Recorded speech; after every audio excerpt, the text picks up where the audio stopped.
జీడీ సారయ్య పైన కేసు నమోదు చేసి వెంటనే అతన్ని అరెస్టు చేయాలి. ధూపదీప నైవేద్య అర్చక సంఘం డిమాండ్. ధూపదీప నైవేద్య అర్చక సంఘం కామారెడ్డి జిల్లా ఆధ్వర్యంలో శ్రీ వీర బ్రహ్మేంద్ర స్వామి ఆలయంలో విలేకరుల సమావేశం నిర్వహించారు.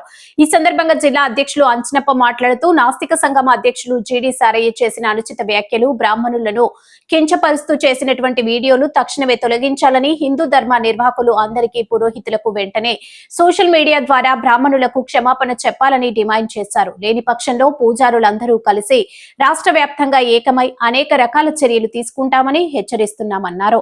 ఇట్టి విషయంపైన ఈ రోజు కామారెడ్డి జిల్లా అడిషనల్ ఎస్పీ నరసింహారెడ్డిని కలిసి వారికి జీడీ సారయ్యను వెంటనే అరెస్ట్ చేయాలని ఫిర్యాదు కూడా చేయడం జరిగిందని తెలిపారు. ఈ కార్యక్రమంలో రాష్ట్ర కార్యవర్గ సభ్యులు షీర్లవంచ కృష్ణమాచార్యులు, వర్కింగ్ ప్రెసిడెంట్ జగదీశ్వర్ పంతులు, కోశాధికారి భాస్కర్ పంతులు, శివప్రసాద్ పంతులు, నటరాజు పంతులు, బసవరాజు పంతులు, సంగమేశ్వర్ పంతులు పాల్గొన్నారు.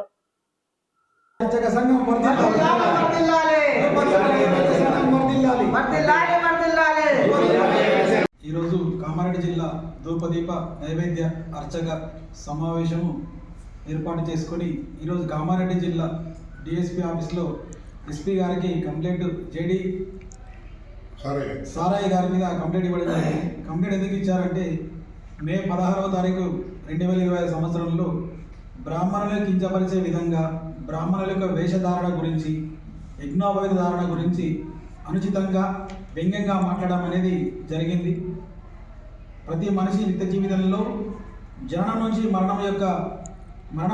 మరణము పొందే వరకు కూడా బ్రాహ్మణుల యొక్క పాత్ర అనేది షోడశ కర్మలలో భాగంగా ప్రతి విషయాలను బ్రాహ్మణులు లేకుంటే ప్రతి మనిషి కూడా ఏ కార్యక్రమం కూడా చేసుకోలేడు. అటువంటి బ్రాహ్మణులు కించపరిచే విధంగా మాట్లాడడం అనేది చాలా ఇబ్బంది పెట్టే రకంగా మాట్లాడాడు. అది చాలా సరైన పద్ధతి కాదు. ప్రతి ఒక్కరు కూడా తెలియజేసేది ఏంటంటే బ్రాహ్మణులు కించపరిచినటువంటి జేడీ సారయ్య గారిని తక్షణమే అరెస్ట్ చేసి సోషల్ మీడియా ద్వారా బ్రాహ్మణులందరికీ కూడా జేడీ సారయ్య గారికి క్షమాపణ చెప్పాలని మేము కామారెడ్డి జిల్లా ధూపదీప నైవేద్య అర్చక సంఘం నుంచి తెలియజేస్తున్నాం. ఈరోజు ఈ సమావేశము ఎందుకు జరిపించడం జరుగుతుందంటే జేడీ సారయ్య గారు బ్రాహ్మణులను, అర్చకులను, పూజారులను సనాతన ధర్మం మీద చాలా కించపడడం జరిగినది. వాళ్ళ మనోభావాల మీద దెబ్బతీయడం జరిగినది. వాళ్ళను మీరు జందరం ఎందుకు వేసుకుంటారు, మీరు బాగా బలిసి బట్టలు వేసుకోరు అని చాలా అనుదైన చింత వ్యాఖ్యలు బాగా అది చేసినాడు. కాబట్టి అతని మీద చర్య తీసుకోవాలని పోలీస్ ఎస్పీ గారికి కంప్లైంట్ ఇవ్వడం జరిగినది. తద్వారా ప్రెస్ మీట్ వారిలో కూడా చెప్పి దాన్ని ప్రెస్ మీట్ వారికి కూడా పిలవడం జరిగినది. తన పైన చాలా కఠిన చర్య తీసుకోవాలని కోరుతూ ధన్యవాదాలు సార్. ఈరోజు మనం ఎందుకు సమావేశం జరుపుకుంటున్నామంటే మన జేడీ సారయ్య గారు 16 మే 16 నాడు 2025 ఆయన అర్చకులను అందరినీ కూడా కించపరిచేటటువంటి విధంగా మాట్లాడాడు. మరియు దాని మీద పాట కూడా రచించి పాటను కూడా పాడాడు. అందువల్ల అర్చకులకు భగవంతునికి భక్తునికి మధ్యలో ఉండేటటువంటి అర్చకుని మీద ఇలాంటి అనుచిత వాక్యాలు చేసినందుకు కూడా చాలా బాధాకరంగా ఉన్నది. మా అర్చకులందరికీ కూడా ప్రతి డిస్టిక్లో ఆయన మీద చాలామంది కూడా కంప్లైంట్ ఇవ్వదలుచుకున్నారు, ఇస్తున్నారు కూడా. మేము కూడా ఈరోజు కామారెడ్డి డిస్టిక్లో ఎస్పీ గారిని కలిసి ఒక మెమోరాండం ఇవ్వడం జరిగింది. అందువల్ల కూడా మేము అందుకనే సమావేశమై తక్షణమే ఆయనను అరెస్ట్ చేయగలరని మనవి. కామారెడ్డి జిల్లా ధూపదీప నైవేద్య అర్చక సంఘం ద్వారా తెలియజేయడం ఏమనగా బ్రాహ్మణుల మీద మరియు మన యొక్క సనాతన ధర్మం మీద జేడీ సారయ్య గారు అనుచిత వ్యాఖ్యలు చేసినందున వలన మేము ఈరోజు కామారెడ్డి జిల్లాలో పోలీస్ డిపార్ట్మెంట్ ఎస్పీ గారిని మెమరాండం ఇవ్వడం జరిగింది. అదేవిధంగా సారయ్య గారిని, జేడీ సారయ్య గారిని తక్షణమే అరెస్ట్ చేసి మరియు వాళ్లకు ఒక వీడియో ఏదైతే బ్రాహ్మణుని మీద అనుచిత చేశారో వాళ్ళు బ్లాక్ చేయాలని మేము కోరుతూ జిల్లా సంఘం తరాలని అధ్యక్షుడిని సో అని అందినప్పుడు ఇది నేను ఎస్పీఎంసీ గారికి మెమోరాండం ఇవ్వడం జరిగింది. జై అర్చక ధూపదీప నైవేద్య అర్చక సంఘం నుండి నేను రాష్ట్ర కార్యవర్గ సభ్యుని, మా ఆంజనప్ప గారు అధ్యక్షులు, మరి ఇక్కడ ఉపాధ్యక్షులు, మిగతా కార్యబృందం అందరూ ఉన్నారు.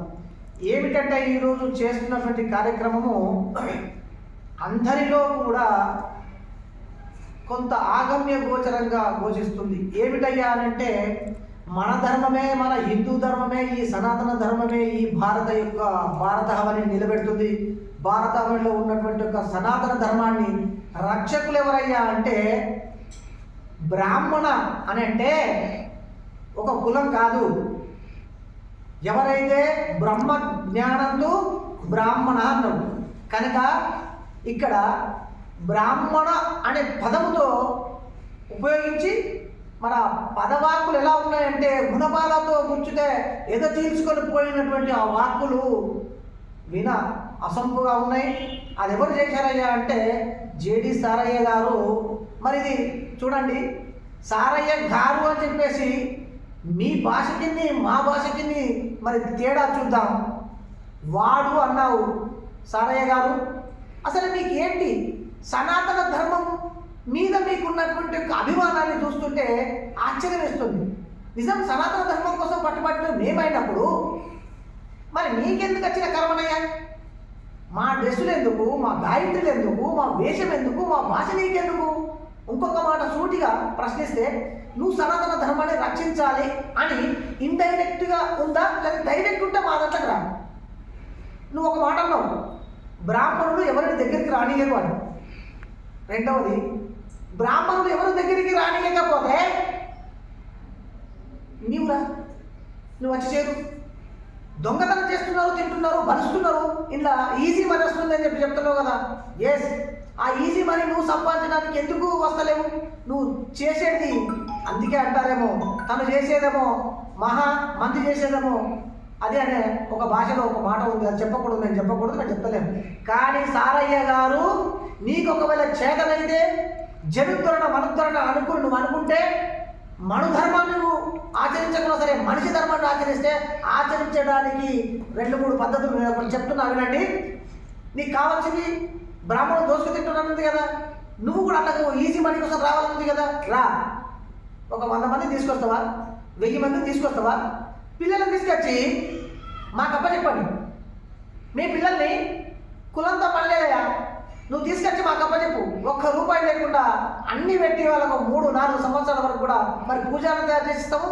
వాడు ధర్మాన్ని రక్షణ పూజారనగానే మీకు అనిపిస్తుంది కేవలం హిందూ ధర్మమే కాదు, వాడు తల్లిదండ్రులు కూడా తరిమి కొట్టాలనేటువంటి ఒక బుద్ధి వస్తుంది. పెద్దలు కనబడగానే నమస్కరించే సంస్కారం వస్తుంది. అది హిందూ ధర్మంలో ఉంటుంది. కనుక ధర్మాన్ని మేము నేర్పిస్తాము. నువ్వేం నేర్పిస్తున్నావయ్యా? ఎవరికి నేర్పిస్తున్నావయ్యా? నీ ఎంబడుండేటువంటి టీంకి ఏమైనా ఒరే అని చెప్పేసి గజ్జలు కట్టుకొని దుక్కుతున్నావు నువ్వు. అది ఎంతవరకు కరెక్ట్? ఒరే అనేటువంటి పదాన్ని ఉపయోగించే హక్కు నీకు ఎక్కడిది? ఫస్ట్ వాక్కు మనిషిని చంపేస్తుంది. కనుక ఇప్పుడు మమ్మల్ని మానసికంగా చాలా బాధపడుతున్నాం కనుక మేము ఎస్పీ ఆఫీసులో మీ మీద ఏదైతే సారయ్య గారి మీద కేసులు బుక్ చేయాలని రాష్ట్ర సంఘం ఇచ్చినటువంటి యొక్క పిలుపు మేరకు జిల్లా సంఘాలు అక్కడక్కడ కూడా అంతటా ఎస్పీ ఆఫీసులో వెళ్ళి కంప్లైంట్ చేయడం జరిగింది. అదే తక్షణము ఈరోజు మేము ఎస్పీ ఆఫీసులో కంప్లైంట్ చేశాం. మరి కంప్లైంట్ చేస్తూ ఏం అందులో ఇచ్చిందంటే యూట్యూబ్ ఛానల్లో వస్తున్నటువంటి యొక్క కథనాలు ఏవైతే ఒక్కటి లేవు, జేడీ సారయ్య అది ఒకటి దొరకలేదు, ఇంకా రకరకాలుగా విషయం కప్పుతుంటాడు.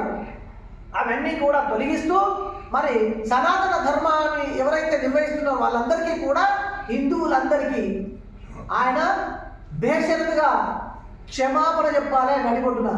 ఒకవేళ ఆయన అంటున్నాడు ఇప్పుడు కూడా నేనే బేషరతుగా క్షమాపణ చెప్పను. వాక్ పదజాలము ఉపయోగించాలని ఏ చట్టంలో చెప్పబడలేదు, ఎవరిని కూడా హింసించాలని లేదు. కనుక దయచేసి సారయ్య గారు ఇకరైనా మీరు ఇలాంటి చర్యలు మానుకొని మరి అందరితో కలిసి ఉండండి. ఇదివరకు కొందరు గట్లనే చేస్తే ఎట్లయిందో మీకు అంతా తెలిసిందే. మరి అలాంటిది కాకుండా ఉంటే బాగుంటుందని మేము కోరుతున్నాం. సారయ్య గారికి మరి మంచి సద్బుద్ధిని ఇచ్చి భగవంతుడు ఇంకా నిండు 100 ఏళ్ళ ఆయుష్ ఇవ్వాలని నేను కూడా మా పూజారులందరి తరఫున కోరుకుంటున్నాం. ఎందుకంటే ఆయన మంచి చేయాలని కోరుకుంటూ ఆయన దీవిస్తున్నాము.